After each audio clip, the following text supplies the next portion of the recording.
I watched my husband Terrence's face twist into that smug smile I'd grown to hate over 37 years of marriage, and I knew something terrible was about to happen. We sat in the lawyer's office, the kind with dark wood paneling and certificates covering every wall, waiting to hear my father's will. Daddy had passed 2 weeks ago at 89 years old, and Terrence had been grinning like a cat with cream ever since. "Mrs. Montgomery," Attorney Gladys Pembroke said, adjusting her glasses as she looked at me over the mahogany desk. "I want to thank you for coming today. I know this is a difficult time." I nodded, my hands folded in my lap. I was 63 years old, and I'd buried my father without shedding a single tear. That's what 15 years of silence does to a relationship. 15 years since he told me I was making the biggest mistake of my life by staying with Terrence. 15 years since I chose my husband over my own daddy. Terrence leaned back in his chair, his belly straining against his polo shirt. "Let's get on with it," he said, waving his hand. "We got things to do." Attorney Pembroke's jaw tightened, but she opened the folder in front of her. "Very well. The last will and testament of Walter Eugene Hayes, dated March 15th, 2024. My daddy's full name hung in the air like a prayer. Walter Eugene Hayes. He'd been a custodian at the elementary school for 42 years, mopping floors and fixing broken desks. Everybody in our neighborhood knew him. Everybody loved him except the man sitting next to me. "Your father owned his home at 1247 Oakwood Avenue," the attorney began. "Fully paid off. The property is valued at approximately $340,000. Terrence sat up straighter. I could practically hear his mind calculating. "He also owned a 2018 Toyota Camry, paid in full, and he had a savings account at First National Bank." "How much?" Terrence interrupted, leaning forward. Attorney Pembroke gave him a cool look. "I'll get to that, Mr. Montgomery. I'm just trying to understand my wife's inheritance," he said, putting his hand on my knee like he cared. Like he hadn't spent the last 2 weeks talking about what we were going to do with the old man's money. The attorney continued. "Mr. Hayes also owned a small plot of land in Georgia, inherited from his parents. Approximately 12 acres. "Land?" Terrence's eyes lit up. "How much is that worth?" "In the current market, roughly $180,000. I could feel Terrence vibrating with excitement beside me. $500,000 in property. More money than we'd ever seen. More money than Daddy ever let on he had. "Now," Attorney Pembroke said, her voice taking on a different tone, "we come to the distribution of assets." This was it. This was the moment Terrence had been waiting for. He'd already picked out a new truck online, already talked about that vacation to Miami, already spent money that wasn't even ours yet. "Mr. Hayes left very specific instructions," the attorney continued. "The house on Oakwood Avenue is to go to his daughter Vivian Louise Montgomery, née Hayes. However, Terrence interrupted. "What do you mean, however?" Before we continue, please drop a comment if you've ever experienced something like this. We'd love to hear your story and subscribe to the channel to help us grow. "Mr. Montgomery, please let me finish." Attorney Pembroke's voice could have frozen water. "The house goes to Vivian, provided she takes sole ownership. If her spouse attempts to claim any portion of the property or its value, alternative arrangements have been made." "Alternative arrangements?" Terrence's voice rose. "What kind of alternative arrangements?" "Daddy," I whispered, my hand going to my chest. Even in death, he was still trying to protect me. "The Toyota Camry is also left to Vivian, in her name only," the attorney continued. "The savings account, containing $47,000, is designated for Vivian's sole use." Terrence stood up. "Now wait just a damn minute. We've been married for 37 years. Community property laws." "Sit down, Mr. Montgomery." Attorney Pembroke didn't raise her voice, but something in her tone made Terrence sink back into his chair. "I suggest you hear the rest before you make any more outbursts." My heart was pounding. Daddy had made sure Terrence couldn't touch anything. After 15 years of not speaking, after all the hurt and silence, my father had still been thinking about me, still trying to protect his little girl. The land in Georgia, Attorney Pembroke continued, is left to Vivian's grandchildren, Aaliyah and Zion Montgomery, in a trust they can access at age 25. Vivian is named as trustee. This is ridiculous, Terrence muttered. He's trying to cut me out of my own wife's inheritance. Actually, Attorney Pembroke said, pulling out another document, there's more. Mr. Hayes also left several personal items, a collection of vinyl records, some furniture, family photographs, and his mother's jewelry, all designated for Vivian or the grandchildren. I felt tears burning in my eyes. Mama's jewelry. The pearl necklace Grandma Hayes wore to church every Sunday. I thought all of that was gone, sold off years ago when Daddy lived so modestly. So that's it? Terrence asked. She gets everything and I get nothing? After I took care of his daughter for almost 40 years? Took care of me? I wanted to laugh. Terrence hadn't taken care of me since 1997, when he got laid off from the plant and decided my job at the hospital as a nurse's aide would be enough for both of us. Not exactly, Attorney Pembroke said, and something in her voice made the air in the room change. There is one more item in Mr. Hayes's estate. Terrence perked up. What? Another property? Investments? In a manner of speaking, the attorney pulled out a thick stack of papers. For the past 12 years, Mr. Hayes took out several loans and lines of credit using his properties as collateral. My stomach dropped. What? Loans? Terrence's voice cracked. How much? Attorney Pembroke looked directly at him. The total outstanding debt, including interest and penalties, amounts to $10.2 million. The room went silent. I couldn't breathe. $10 million? That's impossible, I whispered. Daddy was a custodian. He lived in a tiny house. He drove the same car for 20 years before he bought that Camry. How could he have $10 million in debt? That's what I'm trying to understand, Attorney Pembroke said, looking at her documents. Mr. Hayes borrowed heavily against his properties over the years. He took out business loans, personal loans, lines of credit. The documentation shows he was making minimum payments to keep everything current, but the interest accumulated substantially. Where did the money go? I asked, my voice barely a whisper. That, the attorney said carefully, is unclear. The withdrawals show various transfers and cash payments, but Mr. Hayes kept no records of where the money went. However, I should mention something very important about this debt. Terrence had gone pale. It dies with him, right? You can't inherit debt. We don't have to pay it. Attorney Pembroke smiled, and it wasn't a nice smile. That's usually true, Mr. Montgomery. However, there's a very specific clause in how this debt is structured. She pulled out another document, this one looking official with multiple seals and signatures. You see, 3 days before his death, Mr. Hayes made a change to his estate planning. He created what's called a disclaimer provision. English, please, Terrence snapped. It means, the attorney said slowly, that if anyone contests the distribution of his assets or attempts to claim ownership of any property designated solely for Vivian, then that person becomes personally responsible for all outstanding debts against the estate. The words hung in the air like smoke. You mean, Terrence started.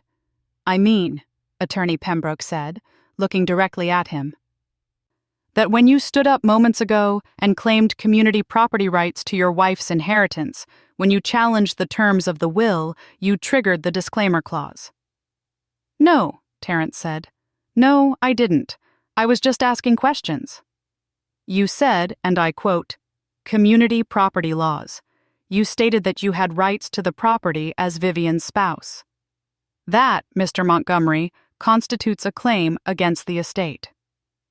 I couldn't move, couldn't think. My father, My quiet, humble father who mopped floors for 4 decades had set a trap, and Terrence had walked right into it. "This is bullshit," Terrence said, standing up again. "You can't do this. I'll fight this. I'll get a lawyer." "You're welcome to try," Attorney Pembroke said calmly. "But I should tell you that Mr. Hayes worked with 3 different law firms to ensure this was airtight. He spent the last year of his life making sure everything was legal and binding." "Why?"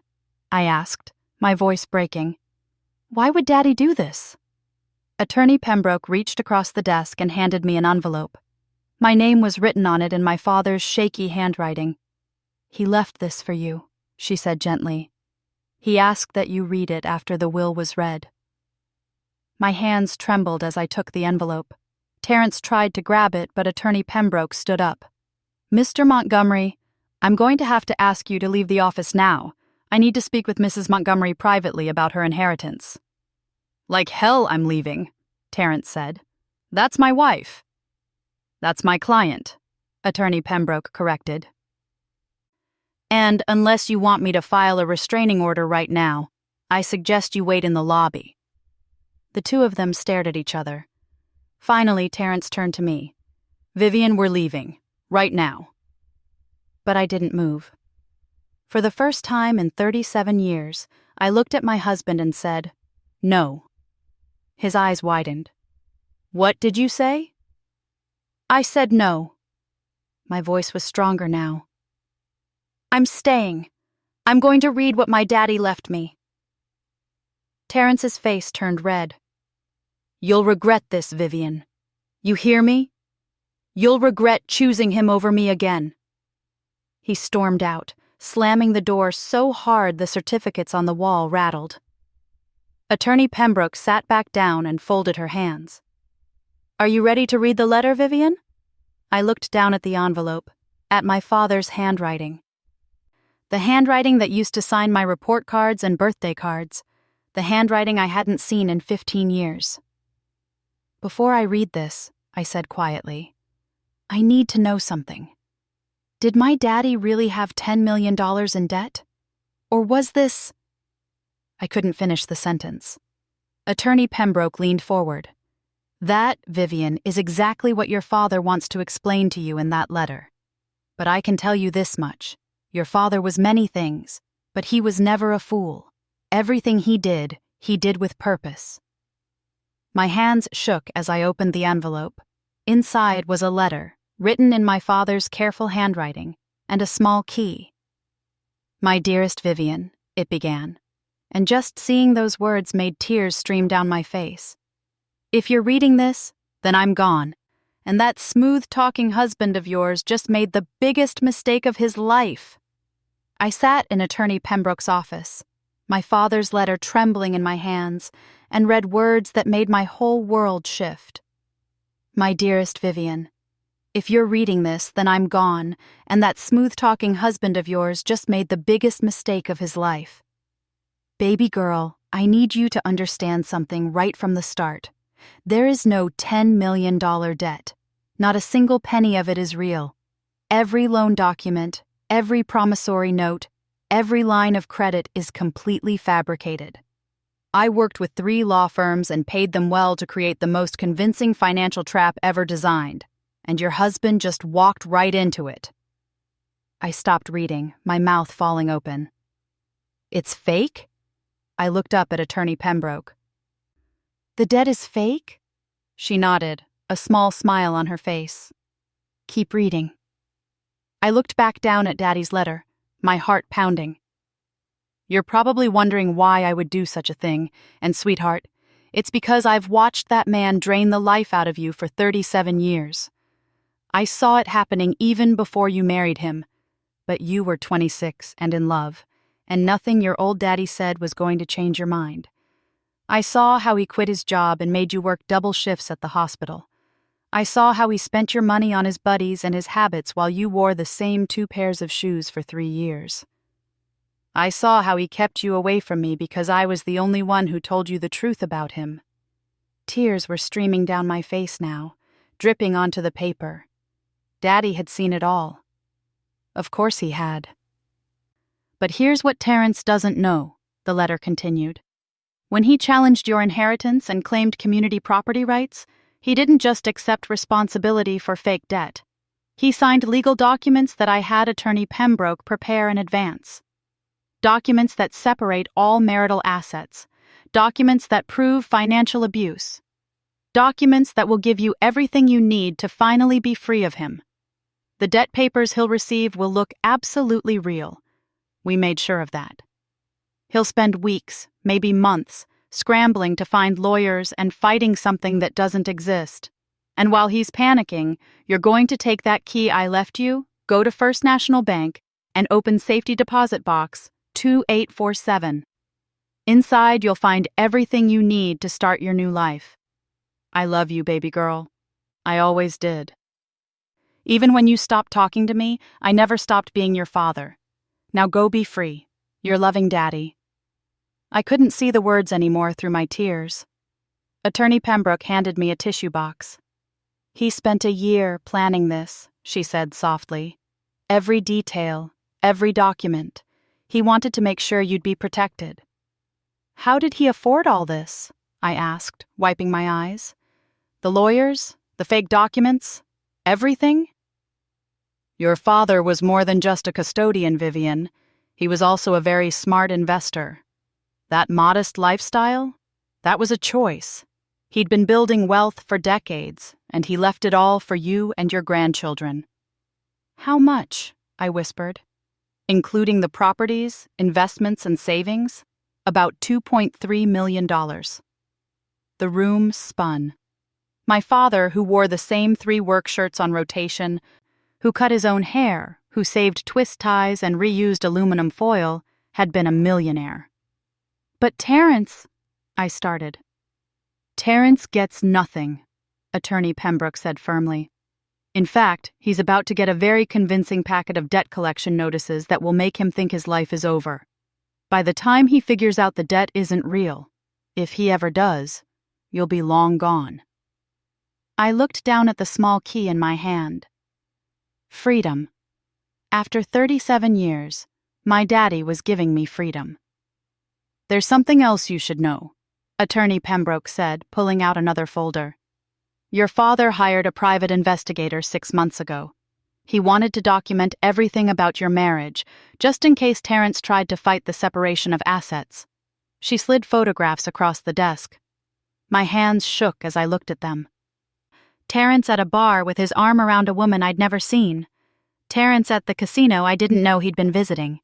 Terrence withdrawing money from our joint account, my money from my hospital paychecks, over and over again. There's more, she said quietly. The investigator found a second cell phone. Terrence has been seeing someone named Crystal Whitmore for 4 years. 4 years. While I worked night shifts at the hospital, coming home exhausted at 7 in the morning, he'd been with her. While I scraped together grocery money and clipped coupons, he'd been taking her to restaurants. While I believed we were partners, he'd been living a completely different life. I need to go to the bank, I said, standing up on shaky legs. Right now. Attorney Pembroke nodded. I'll drive you. I don't think you should be alone right now. And I don't trust Terrence not to follow you. She was right. When we walked out to the lobby, Terrence was pacing like a caged animal, his phone pressed to his ear. I don't care what it costs, he was saying. I need a lawyer who can fight this. That old man tried to stick me with his debt, and I'm not paying a damn dime. He saw me and ended the call. Vivian, let's go. We need to figure this out. I have some business to take care of, I said, my voice steadier than I felt. With Attorney Pembroke. His eyes narrowed. What business? My business, I said, and walked past him. Vivian, he called after me. Don't you walk away from me! But I kept walking, Attorney Pembroke beside me, and for the first time in decades, I didn't look back. At First National Bank, the manager, a kind-looking black woman named Denise Turnbull, was expecting us. Mrs. Montgomery, she said warmly, your father talked about you all the time. He was so proud of you." Those words hit me like a punch. Proud. Even after 15 years of silence, he'd been proud of me. She led us to the vault, and I used the key to open box 2847. Inside was a thick envelope, another letter, and a small leather journal.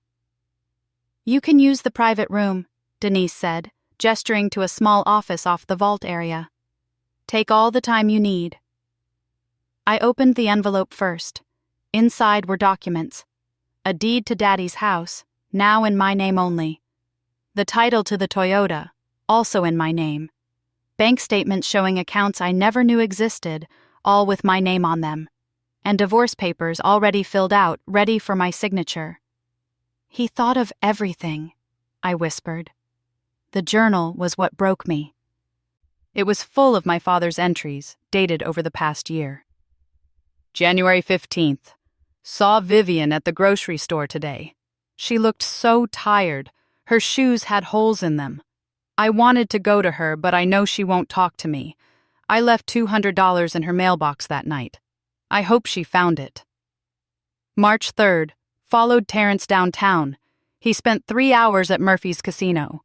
Withdrew $800 from an ATM, Vivian's money. She works so hard and he just throws it away. May 22nd. Hired attorney Pembroke today. It's time to get my baby girl out of this situation. I don't have much time left, but I can still protect her. August 10. The plan is in place. When I'm gone, Vivian will finally be free. I just wish I could be there to see her smile again. I sobbed into my hands, and attorney Pembroke put her arm around my shoulders. "He never stopped loving you," she said softly. "He told me that the hardest thing about dying was knowing he'd have to leave you alone, but he made sure you wouldn't be alone for long." "What do you mean?" I asked. "Your father arranged for a support group," she said. "Other women from his church who've been through similar situations. They're waiting to meet you if you want." My phone started ringing. Terrence. I let it go to voicemail. It rang again immediately, and again. "He's called 12 times, I said, looking at the screen. "He's panicking," attorney Pembroke said. "By now, he's probably received the first debt collection notice. We had them delivered to your house by courier." My phone buzzed with a text. "You need to come home right now. This is serious." Another text. "Vivian, I'm not playing. Get home." And another. "Fine. Be that way. But when the bank takes everything we own, don't come crying to me." I turned off my phone. "I need to see my grandchildren," I said suddenly, "before Terrence poisons them against me." Aaliyah and Zion were 12 and 9, beautiful babies I saw maybe twice a month because their mother, my daughter Shanice, had married a man who thought just like Terrence. She'd learned from watching me, learned to accept less, to make herself small. "We can go now," attorney Pembroke said. "Do you know where they'll be?" "Tuesday afternoon? Shanice works late on Tuesdays. They're with her husband's mother." We drove to the west side, to a neighborhood I'd lived in when Shanice was little, before Terrence's gambling got bad and we had to move somewhere cheaper. Mrs. Ruth Montgomery, Terrence's mother and my mother-in-law for 37 years, answered the door with a frown. "Vivian," she said coolly, "what are you doing here?" "I need to see my grandchildren, Ruth." "Terrence called me," she said, crossing her arms. "Said you're trying to steal your daddy's money and leave him with all the debt. Said you're being selfish and ungrateful." Of course he'd already called her. Of course he'd already started building his story. "That's not what's happening," I said firmly. "Then what is happening?" Ruth demanded. "Because my son is about to lose everything because of your family's mess." Attorney Pembroke stepped forward. "Mrs. Montgomery, I'm Gladys Pembroke, attorney for Walter Hayes' estate. Your son is not responsible for any legitimate debt. However, he is being held accountable for attempting to steal assets that were specifically designated for his wife alone." Ruth's eyes widened. "Steal? Terrence wouldn't steal from his own wife." "Wouldn't he?" I asked quietly. "Ruth, when's the last time Terrence had a job? Where do you think the money for his truck came from? His nights out with his buddies? His casino trips? She looked away. She knew. Of course she knew. Grandma! Aaliyah appeared behind Ruth, her face lighting up. Mama, you're here! My granddaughter pushed past Ruth and threw her arms around me. Zion came running too, and suddenly I was surrounded by their love, their pure, uncomplicated love. We miss you, Zion said. How come you don't come around anymore? That's changing, baby, I said, kissing the top of his head. That's all changing now. Ruth watched us, something shifting in her face. Vivian, she said quietly, is it true? About Terrence? I looked at her, this woman who'd made excuses for her son for 60 years. Yes, Ruth. All of it. She closed her eyes, her shoulders sagging. I knew, she whispered. God forgive me. I knew, and I said nothing. Grandma? Aaliyah looked between us, confused. It's okay, baby, I said. Everything's going to be okay now. My phone, still turned off in my purse, must have been exploding with messages. But I didn't care. I stayed with my grandchildren for 2 hours, playing games and listening to their stories, storing up their laughter like medicine. When I finally left, Ruth walked me to the car. Vivian, she said, I'm sorry, for everything, for raising him to think he could treat you like this. It's not your fault, Ruth. Yes, it is, she said firmly. It is, and I'm going to tell him so. As Attorney Pembroke drove me away, I watched Ruth standing on her porch, her phone already to her ear. Whatever she was about to say to Terrence, I knew it wasn't going to be what he wanted to hear. Where do you want to go? Attorney Pembroke asked. I don't think you should go home tonight. I have a friend, I said slowly. From church, before Terrence stopped letting me go.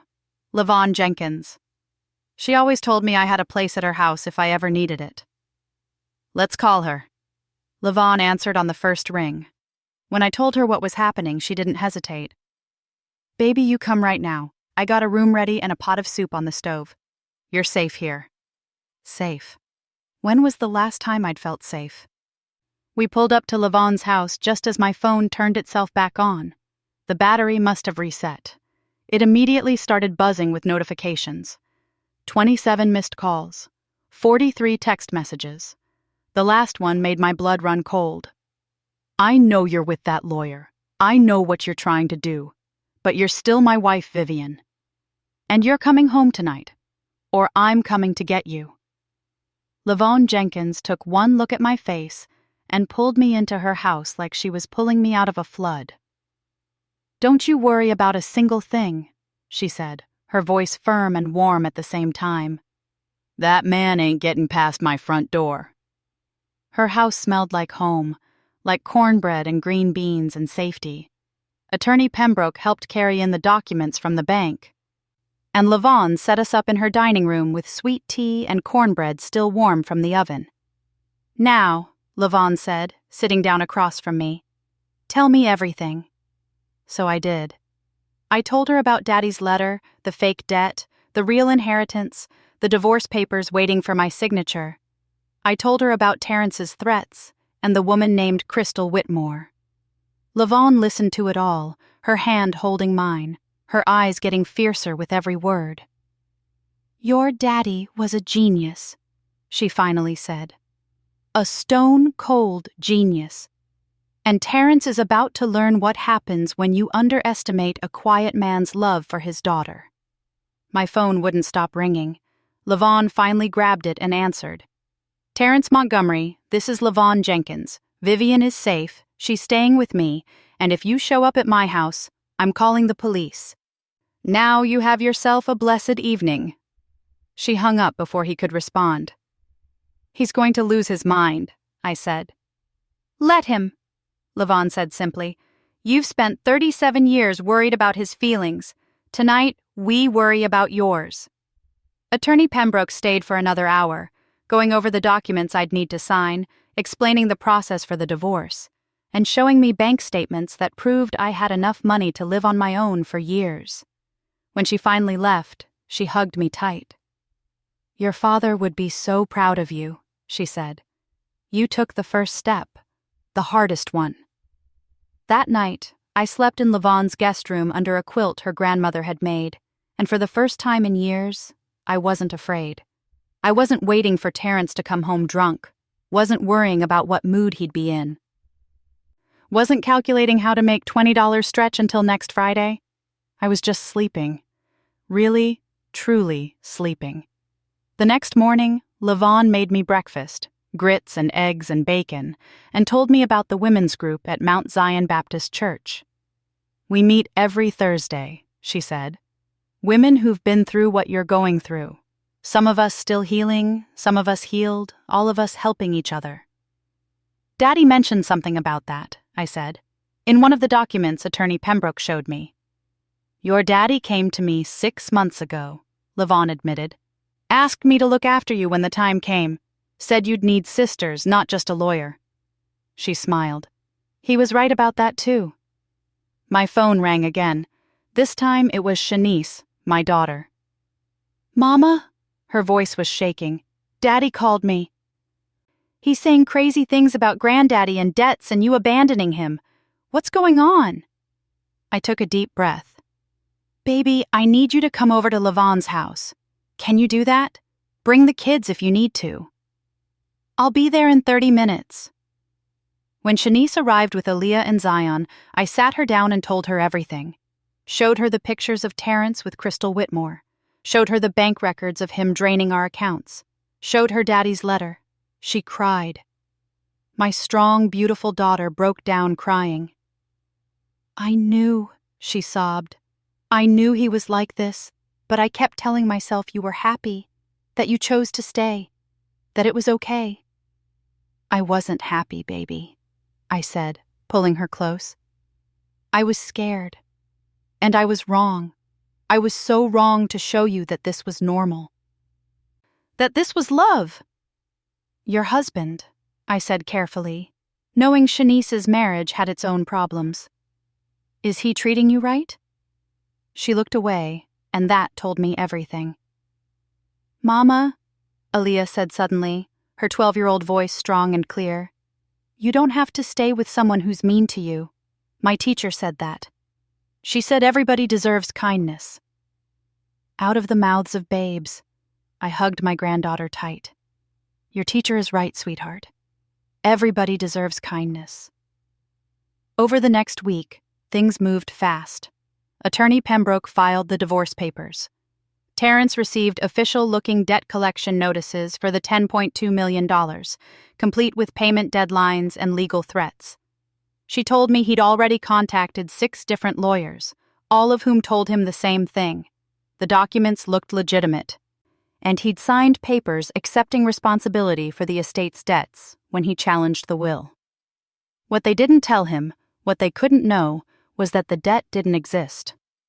"How long will it take him to figure it out?" I asked Attorney Pembroke during one of our meetings. "Months, probably," she said. "Maybe longer. The documents are that good, and honestly, by the time he does figure it out, the divorce will be final, and it won't matter anymore." On Thursday, Lavonne took me to the women's group at Mount Zion. 15 women ranging from their 30s to their 70s, all sitting in a circle in the church basement. Some I recognized from years ago, before Terrence isolated me from church. Others were new faces, but they all welcomed me like I was coming home. "I'm Vivian," I said when it was my turn to speak, "and I've been married for 37 years to a man who made me forget who I was." "Welcome, Vivian," they said in unison, and I felt something break open in my chest, something that had been locked up tight for decades. I told them my story. They told me theirs. We cried together, laughed together, and by the end of that 2-hour meeting, I felt lighter than I had in years. A woman named Paulette, who'd left her husband 3 years ago, pulled me aside afterward. "It gets easier," she said. "Not easy, but easier. And then one day, you wake up and realize you're not just surviving anymore. You're living." Living. What a concept. The court date for the divorce hearing was set for 3 weeks later. Terrence tried everything to stop it. He called me 200 times. He showed up at Lavon's house twice. The second time, Lavon's son Marcus answered the door, all 6'4" of him, and Terrence suddenly remembered he had somewhere else to be. He tried to turn Shanice against me, but she wasn't having it. After years of watching her father mistreat her mother, she was done making excuses for him. The day before the hearing, I went to visit Daddy's grave. I'd been putting it off, not sure what I'd feel, not sure what I'd say. His headstone was simple. Walter Eugene Hayes, 1936 to 2025, beloved father and friend. I sat down on the grass next to it, not caring that it was damp. "Hey, Daddy," I said out loud. "I'm sorry it took me so long to come see you. I'm sorry for a lot of things, actually. Sorry I chose Terrence over you. Sorry I wasted 15 years being stubborn. Sorry I didn't listen when you tried to warn me." A breeze picked up, rustling the trees around the cemetery. "But I want to thank you too," I continued, tears streaming down my face. "Thank you for never giving up on me.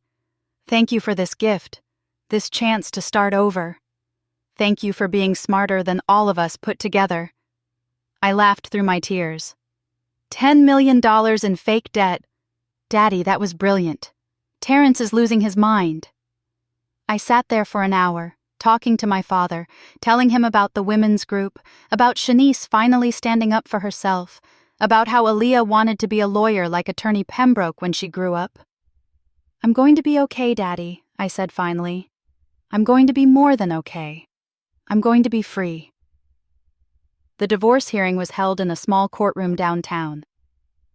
Terrence showed up with a lawyer who looked exhausted, probably from dealing with Terrence's nonsense for 3 weeks.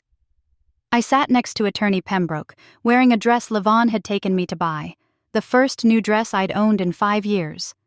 The judge, a black woman in her 50s named Judge Patricia Holloway, looked over the paperwork with a practiced eye. "Mr. Montgomery," she said, "I see here that you're contesting this divorce on the grounds that your wife is abandoning you during a financial crisis." "Yes, Your Honor," Terrence said, standing up. "My wife's father left me responsible for millions of dollars in debt, and now she wants to leave me to deal with it alone, after 37 years of marriage. And Mrs. Montgomery," the judge turned to me, "how do you respond?" Attorney Pembroke stood. "Your Honor, if I may. The debt Mr. Montgomery is referring to was incurred solely by Mrs. Montgomery's father, using only his assets as collateral. Mr. Montgomery became responsible for said debt only after he attempted to illegally claim ownership of assets that were specifically designated for Mrs. Montgomery alone." "That's not true!" Terrence shouted. "Those assets should be community property." "Mr. Montgomery," Judge Holloway said sharply, "you'll speak when spoken to. Counselor, continue." Attorney Pembroke presented the evidence: the will, the documents Terrence had signed, the photographs of his infidelity, the bank records showing financial abuse. It was damning, overwhelming. Terrence's lawyer whispered frantically in his ear, but Terrence pushed him away. "This is all fake," he yelled. "She's making this up to get out of the marriage." "Mr. Montgomery," Judge Holloway said, her voice ice-cold, "I've reviewed these documents. The affair, the financial abuse, the gambling, all of it is documented and verified. What I'm struggling to understand is why your wife stayed with you as long as she did." The courtroom went silent. "Your Honor," Terrence said, his voice cracking, "please, I made mistakes. I know I did. But she can't just leave me like this. Not after everything. Not with this debt." "The debt," Judge Holloway said slowly, "that you took responsibility for by trying to claim assets that weren't yours." "I'm her husband!" Terrence shouted. "What's hers is mine." "Not anymore," the judge said firmly. She stamped the papers in front of her. "Divorce granted. Mrs. Montgomery is awarded full ownership of all assets designated to her by her father's will. Mr. Montgomery is responsible for any debts he legally assumed through his challenge of said will. Court costs are to be paid by Mr. Montgomery. This marriage is dissolved." The gavel came down like thunder. Terrence's face went white. "You can't do this," he whispered. "I'll appeal. I'll fight this." "You can try," Judge Holloway said. "But, Mr. Montgomery, I suggest you focus on dealing with your financial situation instead. Court dismissed." I walked out of that courtroom a free woman. Levon was waiting in the hallway, along with Shanice, Aaliyah, Zion, and 5 women from the Thursday group. They cheered when they saw me. Actually cheered, right there in the courthouse. "How do you feel?" Levon asked, hugging me tight. "Light," I said, and I meant it. "I feel light." That night, we had a celebration dinner at Levon's house. The women from church brought dishes: fried chicken, macaroni and cheese, collard greens, sweet potato pie. My grandchildren played in the backyard while the adults talked and laughed around the dining room table. Attorney Pembroke pulled me aside. "There's something you should know," she said, "about the debt." My heart skipped. "What about it?" "Terrence hired a forensic accountant. The man spent 2 weeks going through everything and finally figured out the debt was fabricated." "Oh no," I said. "Can he sue? Can he—" "He can try," Attorney Pembroke said, smiling. "But your father was very careful. All the documents Terrence signed said he was accepting responsibility for any and all debts associated with the estate. They never specified which debts or how much. He accepted responsibility for debts that turned out not to exist. There's no law against that." "So he can't do anything?" "He can't do anything," she confirmed, "except learn a very expensive lesson about greed." 3 months later, I moved into Daddy's house on Oakwood Avenue. I'd had it cleaned and painted, replaced the old carpet, updated the kitchen. It was beautiful. It was mine. Shanice had filed for separation from her husband. She and the kids were living with me while she figured things out, going to the Thursday group with me, learning that she deserved better. Ruth Montgomery came by once, bringing a casserole and an apology. "I failed you," she said simply. "I raised a son who thought he could treat his wife like property. I'm sorry, Vivian." "We're all learning," I said, and meant it. One Sunday morning, I went back to Mount Zion for the first time in 15 years. The congregation was smaller than I remembered, grayer, but the spirit was the same. When I walked in, people stood up to hug me, to welcome me back. "Sister Vivian," Pastor Williams said from the pulpit, "we've been praying for you. Welcome home." After the service, I stood at Daddy's grave again. The grass had grown over it now, making it look settled, permanent. "I did it, Daddy," I said softly. "I'm free. The house is beautiful. The kids are safe. Shanice is learning to stand up for herself. And me? I'm learning how to live again." I placed fresh flowers on his grave. Sunflowers, his favorite. "You gave me more than money or property," I continued. "You gave me back myself. You showed me that I was worth fighting for, even when I didn't believe it. Especially when I didn't believe it." As I walked back to my car, the Toyota Camry Daddy left me, I thought about the journey, about how close I'd come to spending the rest of my life with Terrence, about how one clever, loving father had changed everything. My phone buzzed with a text from Levon. "Thursday group tomorrow. We're talking about new beginnings. You should share your story." I smiled. My story. Not a story of shame or failure, but a story of liberation, of a father's love, of second chances. I was 63 years old, divorced, starting over from scratch, and I had never been happier in my entire life. That night, I sat on the porch of my house, watching fireflies dance in the yard where Daddy used to sit. Aaliyah and Zion were inside doing homework. Shanice was cooking dinner, singing along to the radio. This was what freedom looked like. Not perfect, not easy, but mine. And somewhere, I knew my daddy was smiling. Thanks for listening. Don't forget to subscribe and feel free to share your story in the comments. Your voice matters.